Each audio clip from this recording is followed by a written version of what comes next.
This message comes from Schwab. Everyone has moments when they could have done better. Same goes for where you invest. Level up and invest smarter with Schwab. Get market insights, education, and human help when you need it. Okay, I'm going to pose an impossible question to you. It's totally not a yes or no question that I'm going to pose to you as a yes or no question. Is social media addictive? Yeah, so I would say it is a yes or no question. And some people feel very strongly yes, and some people feel very strongly no. And that's a problem. So I don't know about all of you listening, but sometimes I am scrolling through social media and I lose track of time, and suddenly I'm watching a rug cleaning video at 3 o'clock in the morning on a Tuesday. Some of you might call this kind of experience quote unquote addictive and bad for your mental health. And you wouldn't be alone. In fact, you'd relate to more than 1,000 individual plaintiffs who are taking social media companies to court over the addictiveness and mental health impacts of their platforms. These court cases are the tip of a user-led backlash against social media. Is social media bad for your health? A jury will eventually decide, but today I want to explore that question with a tech correspondent and an addiction expert who can help us tease out what addiction is and when does a social media norm cross the line from personal habit into personal pathology. Hello, hello. I'm Brittany Luce, and you're listening to It's Been a Minute from NPR, a show about what's going on in culture and why it doesn't happen by accident.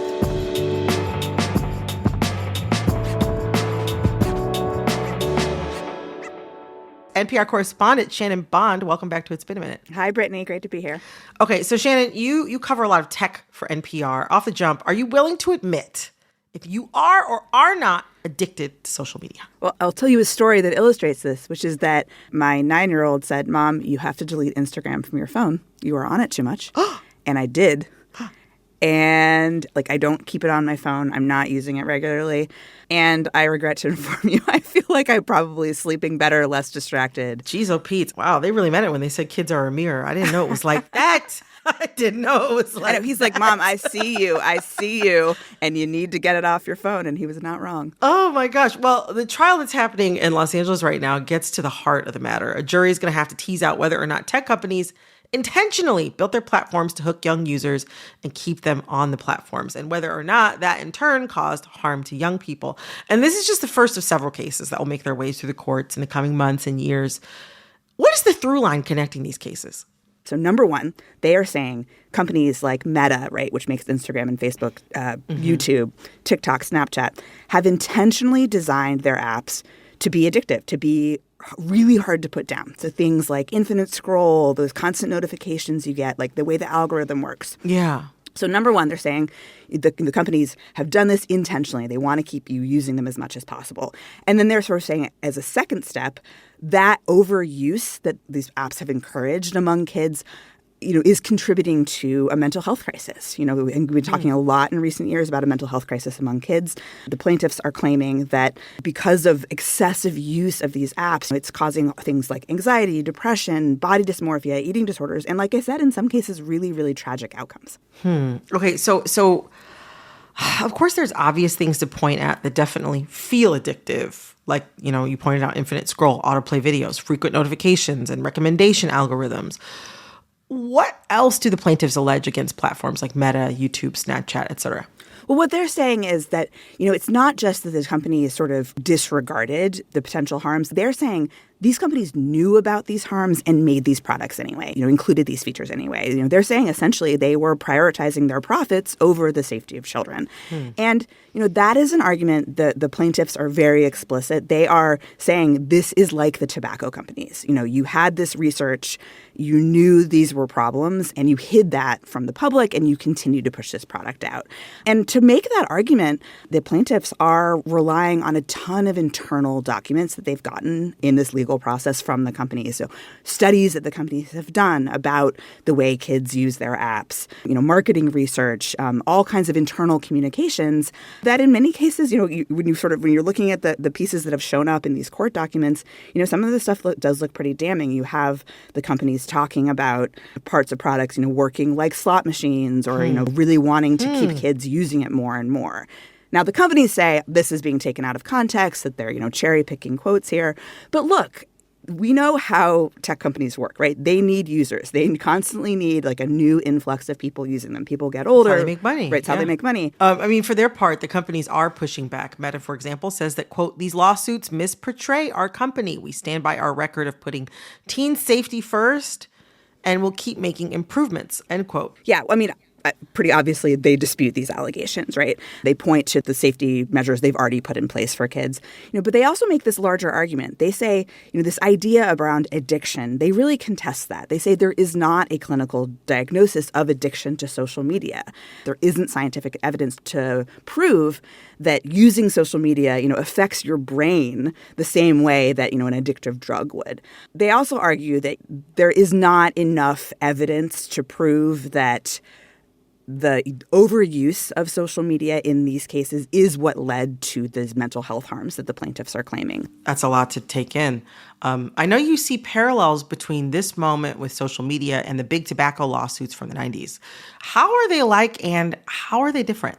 There are lots of differences, right, between, a cigarette and a social media app. Yes. I would argue that there's probably very little benefit, you could argue at all, about cigarettes. Social media is more complicated. And I think that's one of the things that really is going to be interesting to see how the jury reacts to these cases. Because, look, I think there's no denying there could be really negative consequences of overuse of social media. But, the science isn't really clear that that is sort of a one-size-fits-all outcome. There's lots of beneficial aspects of kids using social media. There's connection to friends, there's connection to communities, especially for kids who might be feeling isolated or being able to reach out to other people. So I think there's some differences there. But in terms of this kind of moment of scrutiny of saying, do we trust these companies? Do we trust them the way, what they know about their products and then sort of the public face they're putting on them? I think that's sort of where the parallel is most clear. Well, Shannon, thank you so much. This has been extremely informative, and I'm anxious to see how this unfolds. Thanks for having me. That was NPR correspondent Shannon Bond. So a jury will decide who will ultimately police social media. Will it be up to the social media company to police themselves? Or will the law intervene to regulate how and what a social media company can do to keep its users engaged? But, and this is the big but, that doesn't really answer the more philosophical question of whether or not social media itself is quote unquote addictive. And that question gets at the heart of how we define and understand what addiction is in this country, from tobacco all the way to your algorithm. So coming up, I'm going to try to answer that question for you. For a long time, we've been working with these sort of messy, conflictual, outdated theories and definitions of addiction. And that really comes to the fore in something as complicated and multifactorial as social media problems or internet problems. After a quick break. This message comes from NPR sponsor, LinkedIn Sales Navigator. Finding the right leads can feel like an endless search for sellers. What if you could get to the right conversations faster? From finding new leads to strengthening existing relationships, LinkedIn Sales Navigator is your strategic AI-powered partner. It cuts through the noise with real-time data and insights, backed by LinkedIn's network of over 1 billion professionals. Try it free for 60 days at linkedin.com/benaminute. That's linkedin.com/benaminute. Terms and conditions apply. This message comes from MIDI Health, a virtual care platform for women in perimenopause and menopause. CEO Joanna Strober shares the mission behind working with women in midlife. It's not just about hormones. It's not just about weight loss medications. We are very much a holistic care platform, and our job is to figure out whatever medications are appropriate for you and offer you those medications. MIDI Health, committed to helping women in midlife with perimenopause and menopause care, accessible via telehealth visits at joinmidi.com. Support for this podcast and the following message come from Strawberry.me. If you could go back and talk to your younger self, would you tell yourself that you have a job that truly makes you happy? Many people are stuck in jobs they've outgrown or never really wanted. A career coach from Strawberry.me can help you move on to something you actually love. Benefit from having a dedicated coach in your corner and get 50% off your first coaching session at strawberry.me/NPR.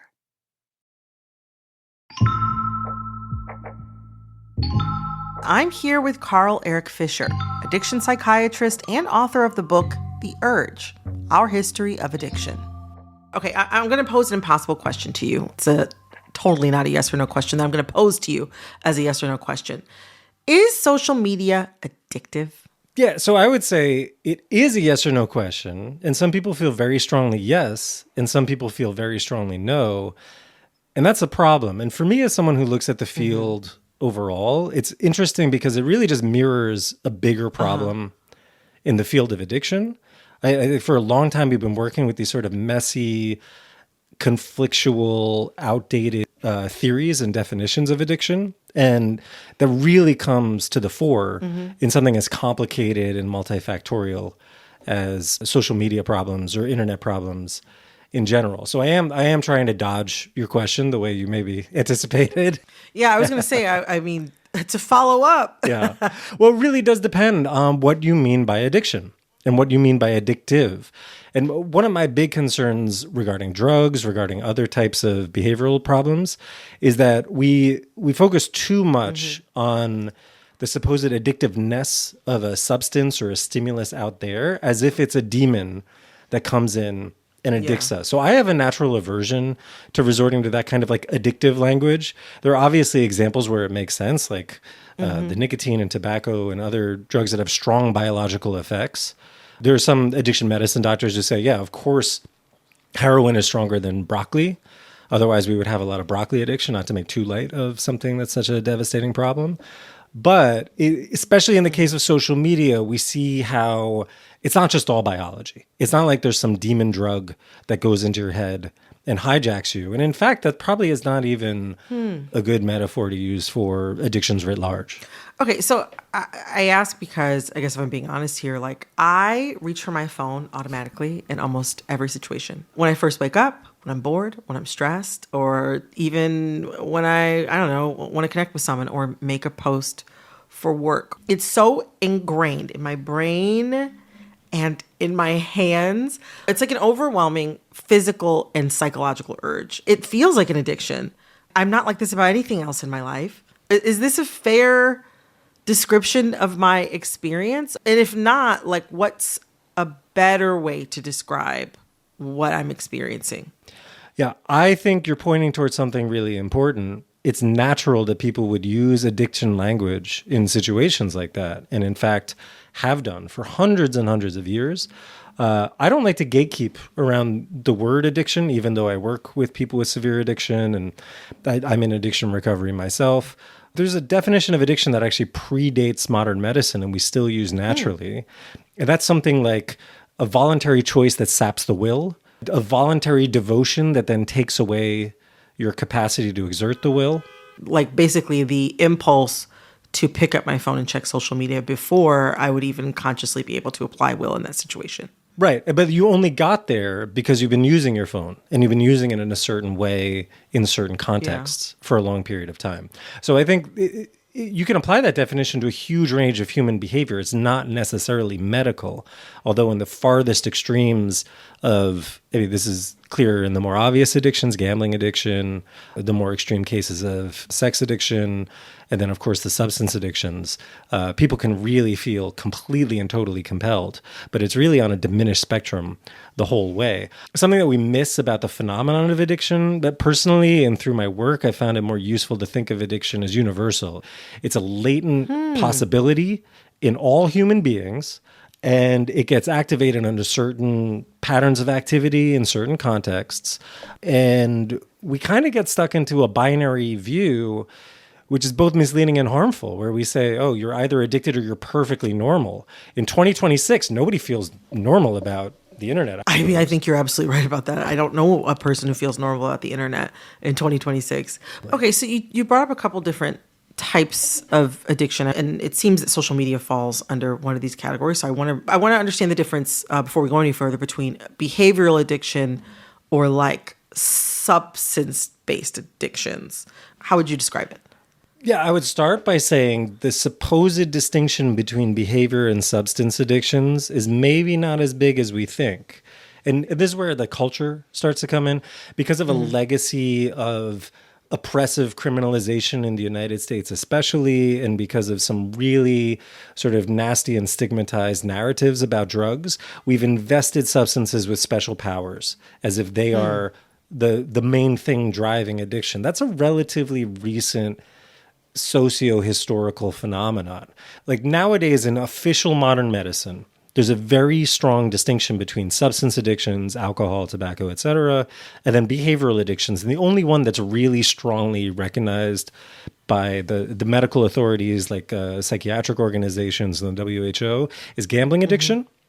But, there's some addiction theorists who say all addiction is a behavioral addiction because if I drink alcohol, I have to do the behavior of drinking the alcohol. Right. And like any other sort of like behavior or habit, there's like usually cues or there's context that puts you in the position to perform that behavior. Yeah. Okay, so when I spoke earlier to one of my wonderful colleagues at NPR, Shannon Bond, she mentioned that social media companies argue that there isn't a clinical diagnosis for social media addiction. There are a lot of people studying it. In some ways, there's almost more research in Europe. The Germans in particular are very big on social network use disorder. Right. I'm reading here that SNUD, social network use disorder, is essentially referring to problematic social media use. And there's a few other labs here and there that are studying it, but they haven't really reached consensus on how to characterize what social media addiction means in a clinical definition. I'm more of a bioethicist and a theorist, and my focus is more on just the core concept, like how can we clean up the core conceptualization of addiction. And I think the problem with social media is precisely that the old models of addiction don't quite apply. If you apply a different model that says everybody lives on the spectrum of diminished control somewhere, then it makes more sense, because most people would say casually, I think, oh, I feel so addicted to my phone, or I feel so addicted to like streaming, or everyone's got something. But very, very few people are going to a formal treatment center for it.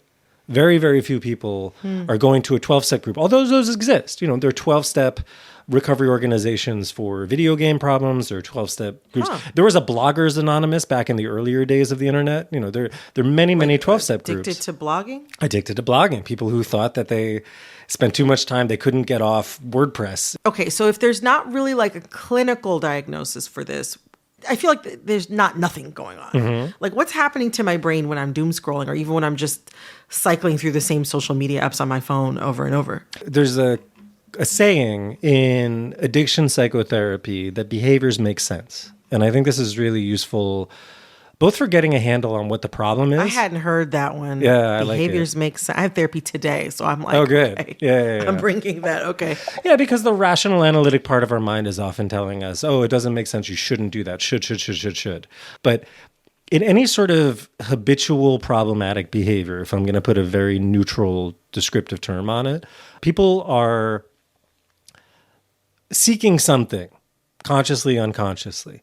And behaviors make sense in the sense of, say, substance use problems, where there can be many different functions that people are trying to fulfill with alcohol use, right? Like some people do it to feel better because they feel pain, but some people do it to fit in. Some people do it to feel good because they have trouble accessing joy or pleasure. And we could apply a similar kind of principle to doom scrolling. Like everyone, I think, has a sense of what doom scrolling might mean. It's the person sitting in the corner on the couch, hunched over their phone, scrolling.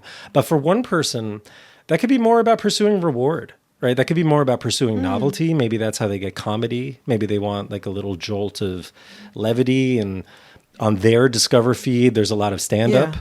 And they're just searching for the thing that's going to make them chuckle and smile. But for somebody else, it could be about stress and fatigue and just trying to check out. Those could be two totally different psychological functions.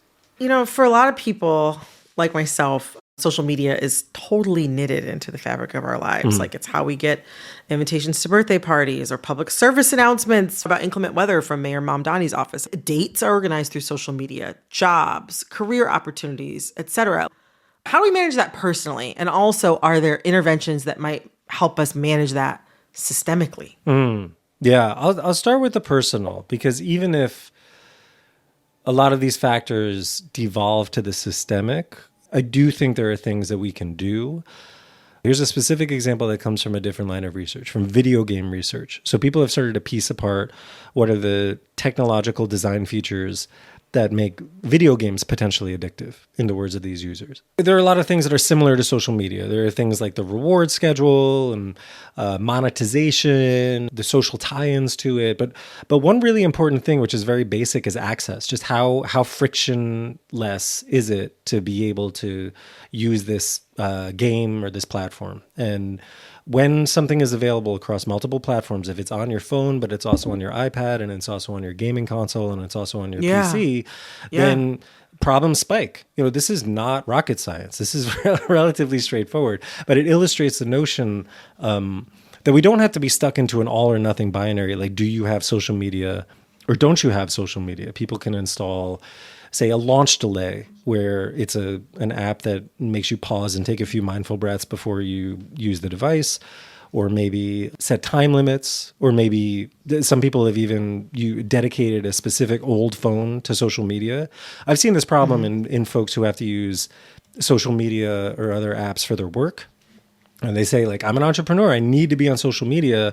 Otherwise, I can't get clients, or I can't do what I need to do. Well, okay, use the last phone that you were using before the upgrade and have that be the one that has Instagram on it. Keep it in the closet and take it out when you need to do the post for your thing. I mean, I'm like fighting. I need to buy a new phone, and I'm like, you said something with that. Go ahead. Yeah. So now you said something with that. That was good. I've enabled the $1,000 purchase on the upgrade. Whoops. But as you were saying, like, that's a strategy that people. Yeah. So use. friction is one thing that we can do. Paying really close attention to the intention is very useful. This is a core principle in people who struggle with their use. We ask, what is this doing for me right now? How does this behavior make sense? So when you're reaching for your phone and you have that tickle in the back of your head that says, this is not necessarily serving me, or I'm not really sure that this is going in a good place, an hour from now, I'll be feeling bad about it. Rather than going to like a shame strategy that says, no, don't do this, you could ask, like, what am I really looking for here? And sometimes the phone might be the right solution, right? But if it's not, if it's that, oh, I'm exhausted, I just want to lie down and take a nap, or I feel lonely, maybe I need to call and reach out to a friend. These are two drastically different strategies, but I think with that kind of psychological granularity, it can start to point toward the solution that is really helpful, is really nourishing. Okay, so these are really helpful on the individual level, but I'm wondering about systemic interventions. What about those? Yeah. What would that even look like? That is the real question, right? Is what would that even look like? Because, for example, some people have proposed there could be some sort of algorithm level regulation. Some jurisdictions have banned social media use for children under a certain age, and so forth and so on. But I do think, again, that we tend to get stuck, especially when we're talking about topics related to diminished control and addiction, in this binary where we think it's all or nothing. This is especially true in the States, where we've allowed a lot of industries that sell potentially harmful products to run roughshod, where we think any regulation is like tipping over into the binary, and we can't have that. We have to have more of a libertarian approach to these things. In gambling, for example, there's some good examples where other jurisdictions, primarily in Europe, have selectively enforced restrictions on certain types of gambling. They haven't outlawed app-based or phone-based gambling entirely, but they do say in-game betting is particularly troublesome for problematic gamblers. That's the kind of betting where, like, once a sports game is up and going, they induce people to chase their losses, and they say, oh, tough luck that you just lost that bet, but, bet now about how many points this person will score by halftime, and then it kind of gets people in the action and keeps them chasing. Well, you can regulate who endorses certain products. So regarding gambling, there are some celebrities, like you can't have the actual footballer endorsing the betting app in certain places. So I think that the first step, I certainly don't have a policy roadmap, But if control is diminished, if we're all on a spectrum of diminished control, then what is the spectrum of different nudges or partway solutions that we could do to increase friction, to maybe decrease the powerful asymmetries of data in personalization and targeting? That's a really complicated battle, but otherwise, what do we have? What do we have otherwise? Well, Carl, I really appreciate this conversation. I have been feeling doom and gloom about my phone and social media addiction, but you gave me a lot of good ways to think about this today. I really appreciate it. Thank you so much. It's my pleasure. Yeah. Don't be in doom and gloom. Change is possible.